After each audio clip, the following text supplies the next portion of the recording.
Hi guys, welcome to my channel, and today in this video we are going to discuss interaction overview diagram.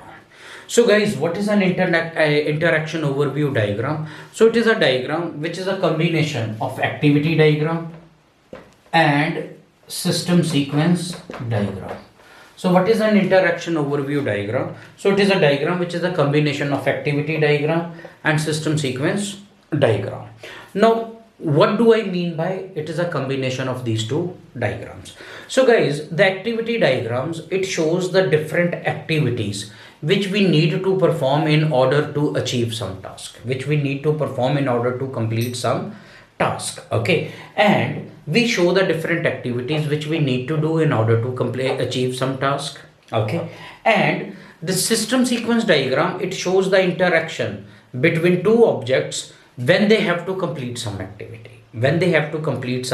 activity, so activity diagrams, it shows the activities, and inside each activity what is the sequence of interactions which is carried out between different objects in order to complete that activity is shown by the system sequence diagram. So when we combine both of them, we get something called as interaction overview diagram. So guys, in this video I'm going to explain you interaction overview diagram with the help of example. So we'll be doing one example and I'll be drawing that diagram for that scenario. So guys, for the full video, all of you stay tuned. karanjetlilive. So guys, now this is our scenario for withdrawal of cash from the ATM. Okay, so here we have already assumed that user has already inserted his card, entered his PIN, and user has selected I want to withdraw cash. So this is the transaction which user wants to do. Okay, now here I have written the scenario. So first thing what happens is, so user wants to withdraw the cash. So user will enter the amount. Then the ATM or the system will check his balance. Whether there is enough balance to perform this transaction or not. Here comes the if in enough balance in the account, if this thing is true, then all this should happen. If this thing is true, then all this should happen. So if there is enough balance in the account, we go here, else we end it, because you do not have the money in your account, so you cannot do anything. Okay, now if there is enough balance in the account, then again there is another if. Then again if there is another if. So check the daily limit. Your account has a balance, but ATM, they have this constraint, like every day you cannot withdraw then some certain amount. Okay, check the daily limit. Here also comes another if. Now if amount, okay, is under daily limit, if the amount is under daily limit, then dispense the cash and you end it here. Okay, you checked, so the amount is under the daily limit, so then you dispense the cash and you end of it. Okay, if the amount is exceeding the daily limit, okay, or you have already reached your daily limit, then also nothing happens. Simply you say daily limit reached, and then you end, and you end the process. Okay, so what is this? This is a scenario when you want to withdraw some cash from the ATM. Okay, so ATM first checks your balance, like whether you have enough balance in order to do the transaction or not. Okay, if you do not have the balance, you end the process. If you already have a balance, then ATM checks your daily limit, whether you reached your daily limit or not. If you reached your daily limit, then nothing, you end the process.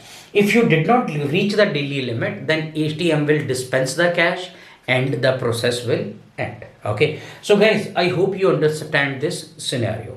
Now we are going to draw the diagram from it. So guys, now let us draw the diagram. So all the activity diagram, okay, or interaction overview diagram also, it starts with the black dot. It starts with the starting state, or it starts with the pseudo state using a black dot, but I have a blue pen, so let it be a blue dot. number 1. So what is the first thing? User enters the amount. So user enter amount. This is the first activity. This is the first activity. After the user enters the amount, what system does? System checks the balance. System checks the balance. Okay, now here comes this. Check balance. Now here we will draw a system sequence diagram. Okay, so user enters the amount on the ATM. User enters the amount on the ATM. Okay, so then the ATM is one object and the bank database is another object. So these are their lifelines. These are their lifelines. So system checks the balance. ATM sends a message to the bank database. Check balance, and it will send the amount. Check the balance against this amount. Okay, the system will return back. The system will return back whether there are sufficient funds or the funds are not sufficient, isn't it? So the return message will come. The return message will come either sufficient or insufficient funds. Either sufficient or insufficient funds. It will check the balance and it will tell you. Okay. Now, depending upon what we get in the response, we decide. The system decides. So decision table, if, okay, if what happens, if funds are insufficient, if the funds are insufficient, then what happens? The process ends here.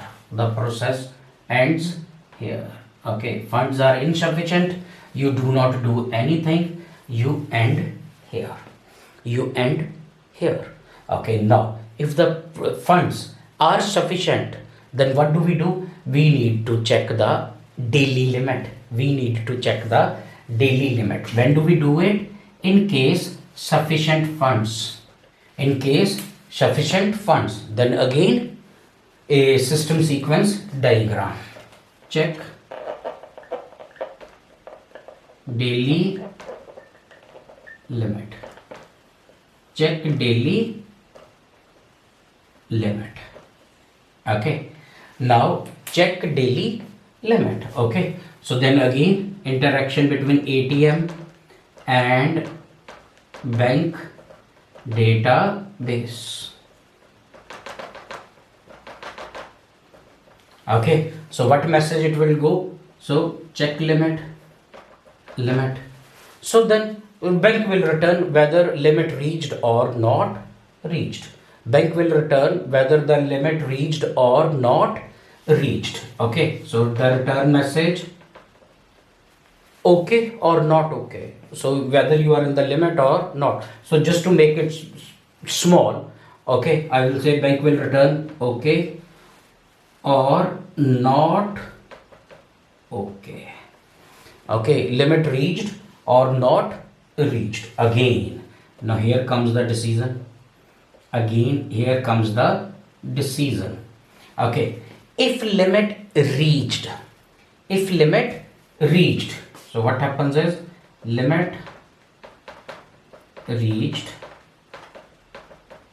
what do? We end here. Limit reached, what do? We end here. So limit not reached, then what do? We dispense cash. If limit is there and we did not reach the limit, what do? We dispense cash and we end the process. I am ending it with a separate ending note, or directly we can end it here also. Okay, so guys, what is this? This is our interaction overview diagram. So let us revise it quickly. User enters the amount, then this activity is performed, check balance. Now to check balance, so there is an interaction between the ATM and the bank database. ATM checks the balance against the amount what you have entered. Okay, so bank will return either sufficient funds, you have enough funds, we can do this transaction, or it will tell you funds are not enough, you end it here. So then we check based upon the response from the bank. If funds are insufficient, we end the process. If funds are sufficient, then again bank checks the daily limit. In that activity also there is some interaction involved between the ATM and the bank database. So he checks how much limit is left. If he has limit, okay, if his daily limit is not reached, the ATM returns okay, you can perform the transaction. If he has already reached his daily limit, then it will say it is not okay to do the transaction. Then again we take a decision. If limit not reached means he is under the daily limit, so then the machine will dispense the cash, we will end the process. If the limit already reached, then nothing we can do, so we will end the process directly. So guys, I hope you understand this. And guys, if you like my videos, please subscribe to my channel and please share my videos as much as possible. And all of you, thanks for watching and stay tuned.